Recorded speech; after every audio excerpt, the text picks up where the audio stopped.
What are some tips for writing devotionals? I will say that I never intended on writing a devotional. But I have written 2 books.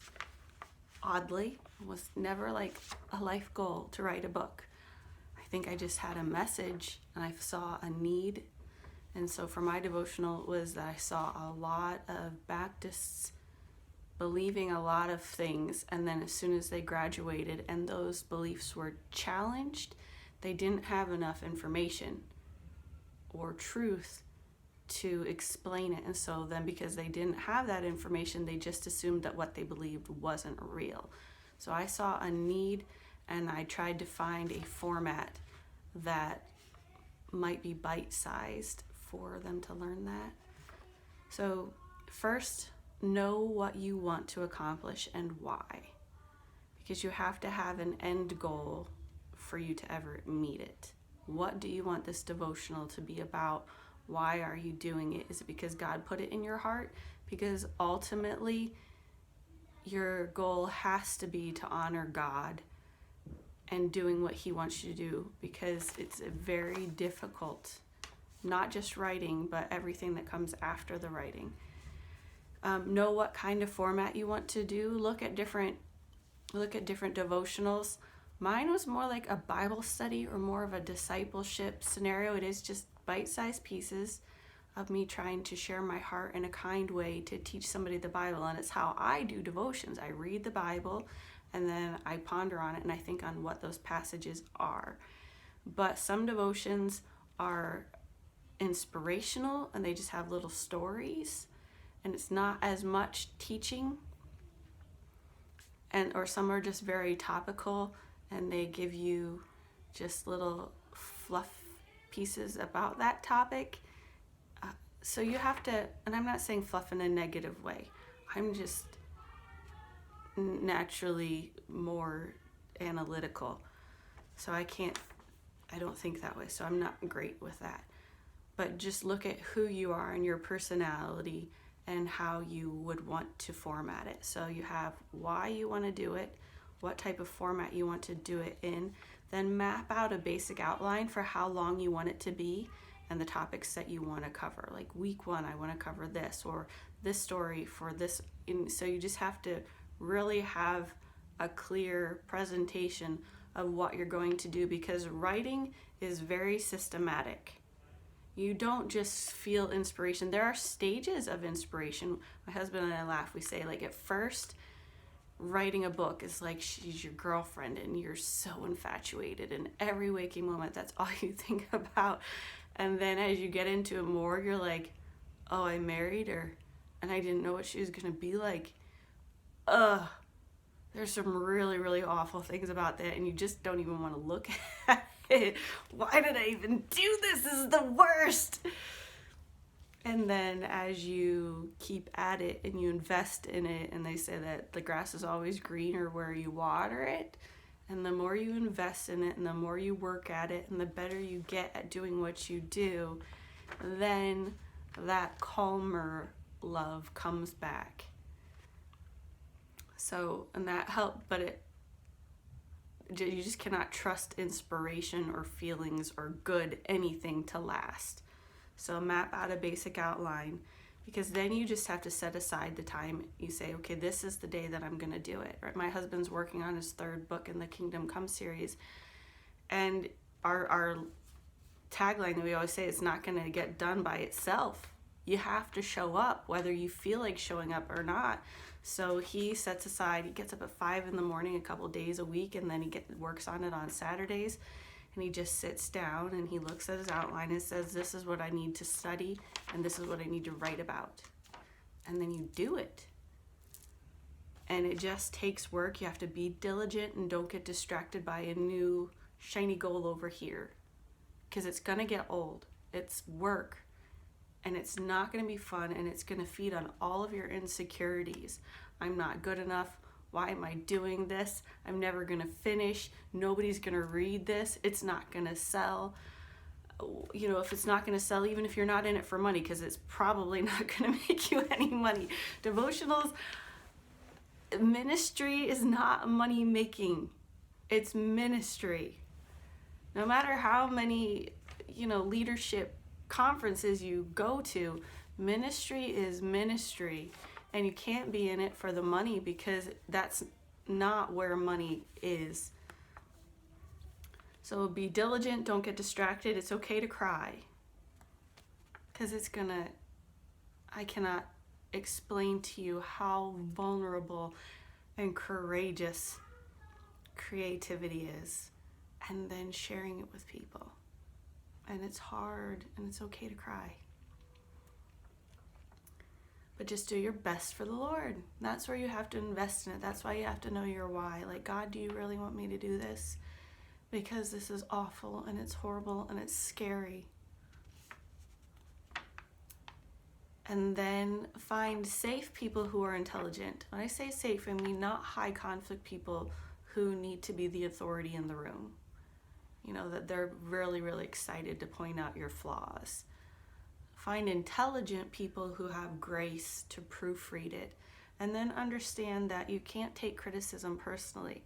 I remember when I wrote the Faith and Finance book, and it started out just as a blog, but then there were so many of them that it ended up filling a book. And I asked my husband to read it, and he had some things like, well, you're rambling, like how I talk. So many things going on. You're rambling, this doesn't make sense, this is disjointed. And at first you're like, you're such a jerk. I don't say that, but I might have said it. But it hurts. But then you're like, I don't even know how to fix this. I already did my best. If I already did my best and it sucks. Oh, I'm sorry if that word is offensive. But how am I going to do it any better? This is the best I could give. And then you have to step back and say, well, now that I have more information, maybe I could grow and stretch and adapt. So don't take the criticism personally. Feedback will only make it better. A good cover makes a huge difference. We hired somebody to help us in the first few of our books, and they were brilliant. And they were inexpensive because they were just starting out. And then I learned from watching their process, and I really do like graphics, and so I've made the last several covers.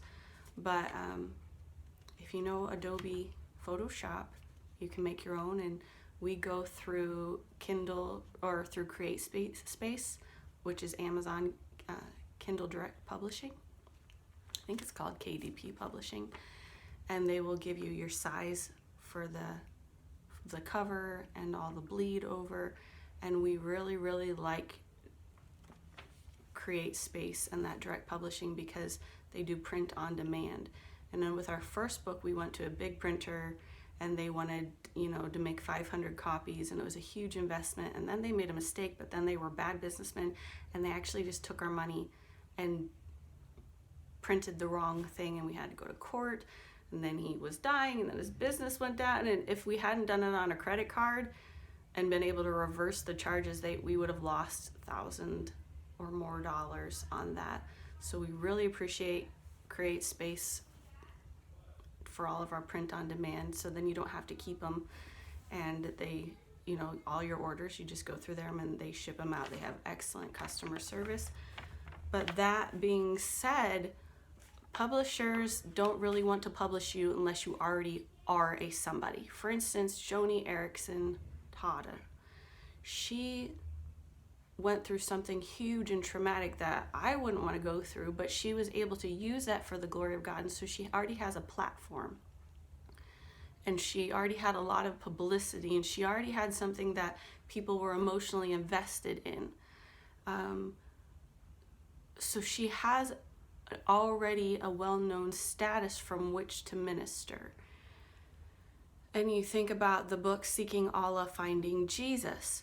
People are very interested in sharing the gospel to Muslims.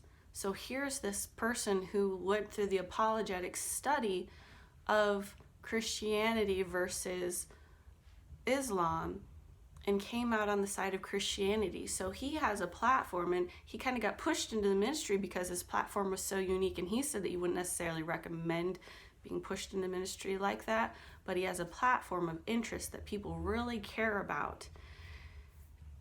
You can look at most successful authors, and a lot of them already have a place of publicity, a place of being well known, a high interest scenario, or a really famous pastor who has a large church or a Bible college.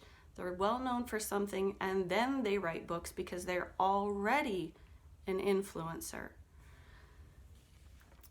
So if you are not already an influencer and you're trying to establish a platform, it is a lot of work, and you can't be doing it for the money or for the fame or the prestige. You have to be sharing this message because you believe that this is a message that God wants you to share, and that your voice is for a somebody or two somebodies or three somebodies or an obscure somebody that you may never meet, but God knows who they are, and he needs you to shine that light. Because the flesh is so evil. This is a long video, but I'm just trying to be transparent and help you out. The ministry can become competitive and ego-driven and self-deprecating, or you become critical of other people because of competition, and it all really roots in the fact that you become bitter at God because here you gave something and the results that you wanted didn't pan out. Why would God put you in that situation? And then you want to quit. And that's why the average pastor is in a church for 2 to 3 years, because they're like, I was on fire for the Lord, and Lord, you know you want the gospel to be shared, and here we are, we're going to do a big work for you. I believe big things for God. And then you have 30 people in your church, and you're all like, 30 people? Well, those 30 people need you, but you aren't satisfied. So it is important to know that you're going to do a lot of outreach, and you might not see the results on this side of heaven that you expected. Understand that most authors never sell more than 100 books, and most of those 100 books are within the first 6 months of the launch. So you might write something and invest and say, I'm a failure. My last point is that finishing is just as much of a success as any sales. So if you're gonna start it, all of the points are good. Pray and see if that's something that God would have you do.